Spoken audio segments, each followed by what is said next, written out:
ಮಕ್ಕಳೇ ಪರೀಕ್ಷೆ ಛಾಯಾಗೆ ಸ್ವಾಗತ. ನಾನು ನಿಮ್ಮ ಇಂಗ್ಲಿಷ್ ಫಸ್ಟ್ ಲ್ಯಾಂಗ್ವೇಜ್ ಶಿಕ್ಷಕಿ ಪದ್ಮಶ್ರೀ ಮುರಳಿ. ಇವತ್ತಿನ ಕ್ಲಾಸ್ ಅಲ್ಲಿ ವಿಲಿಯಂ ವರ್ಡ್ಸ್ವರ್ತ್ ಅವರು ಬರೆದಿರುವಂತಹ ಈ ಪದ್ಯ ಇದೆಲ್ಲ ದ ಸ್ಟೋಲನ್ ಬೋಟ್, ಇದನ್ನ ಎಕ್ಸ್ಟ್ರಾಕ್ಟ್ ಮಾಡಿದ್ರು ದ ಪ್ರಿಲ್ಯೂಡ್ ಇಂದ.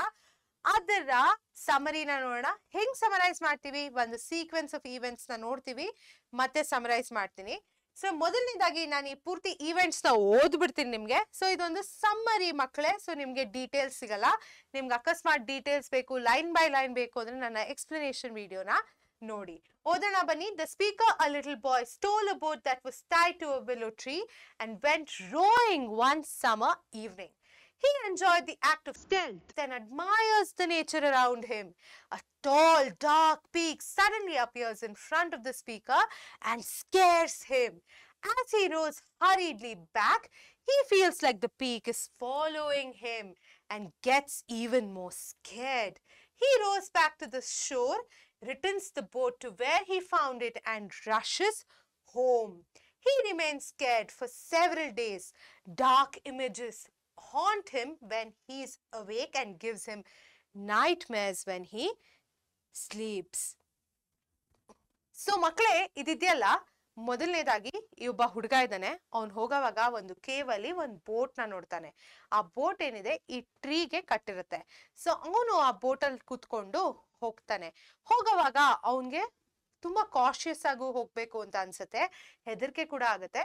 ಬಟ್ ಹೋಗೋ ದಾರಿಲಿ ಅವ್ನ ನೇಚರ್ನ ಅಡ್ಮೈರ್ ಮಾಡ್ತಾನೆ. ಅಂದ್ರೆ ಅಲ್ಲಿ ಮೌಂಟೇನ್ಸ್ ಎಕೋಸ್ ನ ಅವ್ನು ಕೇಳಿಸ್ಕೊಂತಾನೆ, ಮತ್ತೆ ಮೂನ್ ಲೈಟ್ ಹೆಂಗ್ ರಿಫ್ಲೆಕ್ಟ್ ಆಗ್ತಿದೆ ಅದನ್ನ ಕೂಡ ಅಡ್ಮೈರ್ ಮಾಡ್ತಾನೆ. ಅಂಡ್ ಹೋಗ್ತಾ ಹೋಗ್ತಾ ಹೋಗ್ತಾ ಒಂದು ಗುರಿನ ಸೆಟ್ ಮಾಡ್ಕೊಂತಾನೆ. ಅವನೊಂದು ಕ್ರ್ಯಾಗಿ ರಿಡ್ಜ್ ಅಂತ ಏನಿದೆ ಅದನ್ನ ನೋಡ್ತಾನೆ. ಅಲ್ಲಿ ತನಕ ನಾನು ಹೋಗ್ಬಿಡ್ತೀನಿ, ಆ ಮೌಂಟೇನ್ ಪೀಕ್ ತನಕ ಹೋಗ್ತೀನಿ, ಹೋಗ್ಬಿಟ್ಟು ವಾಪಸ್ ಬರ್ತೀನಿ ಅಂತ ಕೂಡ ಅವ್ನ್ ಮನ್ಸ್ ಮಾಡ್ಕೊಂತಾನೆ. ಬಟ್ ಹೋಗ್ತಾ ಹೋಗ್ತಾ ಹೋಗ್ತಾ ಅವನ ಇನ್ನೊಂದು ಮೌಂಟೇನ್ ನ ನೋಡ್ತಾನೆ. ಆ ಮೌಂಟೇನ್ ಪೀಕ್ ನ ನೋಡಿದಾಗ ಅವನ್ಗೆ ಭಯ ಆಗುತ್ತೆ. ಬಿಕಾಸ್ ಅದಲ್ಲೇ ಒಂದು ಲೈಫ್ ಇದ್ದ ಹಾಗೆ ಅವನ್ಗೆ ಫೀಲ್ ಆಗುತ್ತೆ.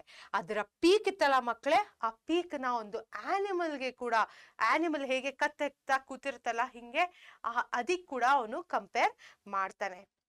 ಅದನ್ನ ನೋಡಿ ಅವ್ನಿಗೆ ಹೆದರಿಕೆ ಆದಾಗ ಬೋಟ್ ನ ತಿರ್ಗಿಸ್ಕೊಂಡು ವಾಪಸ್ ಬರ್ತಾನೆ. ಆದ್ರೆ ವಾಪಸ್ ಬರ್ತಾ ಬರ್ತಾ ಬರ್ತಾ ಅವ್ನಿಗೇನ್ ಅನ್ಸುತ್ತೆ, ಆ ಒಂದು ಮೌಂಟೇನ್ ಪೀಕ್ ಕೂಡ ಇವನನ್ನ ಫಾಲೋ ಮಾಡ್ತಿದೆ ಅಂತ ಅವನ್ಗನ್ಸುತ್ತೆ. ಸೊ ಅವನ್ಗೆ ಟ್ರೆಂಬಲಿಂಗ್ ಓರ್ಸ್ ಏನಿರುತ್ತೆ ಅದನ್ನ ತಗೊಂಡು ರೋ ಮಾಡ್ಕೊಂಡು ವಾಪಸ್ ಟ್ರೀ ಹತ್ರ ಬರ್ತಾನೆ. ಆ ಟ್ರೀಗೆ ಎಲ್ಲಿತ್ತು ಆ ಬೋಟು ಅಲ್ಲೇ ಬಿಟ್ಬಿಟ್ಟು ವಿಲ್ಲೋ ಟ್ರೀಗೆ ಕಟ್ಬಿಟ್ಟು ಅವನು ಹೊರಟ್ಬಿಡ್ತಾನೆ. ಆದ್ರೆ ಅಲ್ಲಿಗೆ ನಿಲ್ಲುತ್ತಾ ಇಲ್ಲ. ಅವನ್ಗೆ ಇದು ದಿನ ರಾತ್ರಿ ಹೆದರಿಕೆ ಕೊಡುತ್ತೆ, ಭಯ ಆಗ್ತಾ ಇರತ್ತೆ ಅವನ್ಗೆ. ಇದನ್ನ ಜ್ಞಾಪಿಸ್ಕೊಂಡು ಯಾವುದೇ ರೀತಿಯಾದ ಒಳ್ಳೆ ಇಮೇಜೇ ಇರಲ್ಲ ಅವನ್ಗೆ. ಆ ಟ್ರೀಸ್ ಆಗಿರ್ಲಿ, ನೇಚರ್ ಆಗಿರ್ಲಿ, ಏನೇನ್ ನೋಡಿರ್ತಾನಲ್ಲ ಅವನು, ಅದ್ರದ್ದು ಒಳ್ಳೆ ಇಮೇಜರಿನೇ ಅವನ್ಗಿರಲ್ಲ. ಬರೀ ಒಂದ್ ರೀತಿಯಾದ ಹೆದರಿಕೆ ಆಗತ್ತೆ, ಭಯ ಆಗತ್ತೆ. ಬೆಳಗ್ಗೆ ಎದ್ದಿರೋವಾಗ ಅಂಡ್ ನಿದ್ದೆ ಮಾಡೋವಾಗ ಅವನ್ಗೆ ನೈಟ್ ಮೇರ್ಸ್ ಬರುತ್ತೆ, ಕೆಟ್ಟ ಕೆಟ್ಟ ಕನ್ಸುಗಳು ಬರ್ತಿರತ್ತೆ ಇದರ ಬಗ್ಗೆ. ಸೊ ಮಕ್ಕಳೇ, ಇದೇ ಇದರ ಸಮ್ಮರಿ. ಸೊ ಈ ಪರ್ಟಿಕ್ಯುಲರ್ ಪೋಯಟ್ರಿನ ನಿಮ್ಗೆ ಡೀಟೇಲ್ ಎಕ್ಸ್ಪ್ಲನೇಷನ್ ಬೇಕು ಅಂದ್ರೆ ಖಂಡಿತ ನಮ್ಮ ಎಕ್ಸ್ಪ್ಲನೇಷನ್ ವಿಡಿಯೋನ ನೋಡಿ. ನಾನು ಮತ್ತೆ ಭೇಟಿ ಆಗ್ತೀನಿ ನಿಮ್ಗೆ. ಹಾಗೂ ಬೇರೆ ಕೋರ್ಸ್ ಸಬ್ಜೆಕ್ಟ್ಸ್ ನ ಕೂಡ ಚೆಕ್ಔಟ್ ಮಾಡಿ. ನಮ್ಮ ಪರೀಕ್ಷೆ ಚಾನೆಲ್ಗೆ ಸಬ್ಸ್ಕ್ರೈಬ್ ಮಾಡಿ, ಅಲ್ಲಿ ಎಲ್ಲ ಡೀಟೇಲ್ ವಿಡಿಯೋಸ್ ನಿಮ್ಗೆ ಸಿಗತ್ತೆ. ಮತ್ತೆ ನಮ್ಮ ಬೇರೆ ಕ್ಲಾಸಸ್ ನ ಕೂಡ ನೋಡಿ, ಬೇರೆ ವಿಡಿಯೋಸ್ ಆಫ್ ಇಂಗ್ಲಿಷ್ ಒನ್ ನ ಕೂಡ ನೋಡಿ. ಆಮೇಲೆ ಕಾಮೆಂಟ್ ಮಾಡಿ, ಸಬ್ಸ್ಕ್ರೈಬ್ ಮಾಡಿ, ಶೇರ್ ಮಾಡಿ, ಮತ್ತೆ ಲೈಕ್ ಮಾಡಿ. ನಾನು ನಿಮ್ಮನ್ನ ತಿರ್ಗಾ ಭೇಟಿ ಮಾಡ್ತೀನಿ. ಹಾಗೂ ಓದುವಾಗ ನಿಮ್ಗೆ ಯಾವುದೇ ರೀತಿಯಾದ ಒಂದು ಡೌಟ್ಸ್ ಬಂದ್ರೆ ನಮ್ಮ ಟೆಲಿಗ್ರಾಮ್ ಗ್ರೂಪ್ ನ ಕೂಡ ಜಾಯಿನ್ ಆಗಿ. ಅದನ್ನ ಹೇಳ್ತಾ ಟಾಟಾ ಬಾಯ್ ಬಾಯ್ ಮಕ್ಕಳೇ, ತಿರ್ಗಾ ಭೇಟಿ ಆಗೋಣ. ಬಾಯ್ ಬಾಯ್.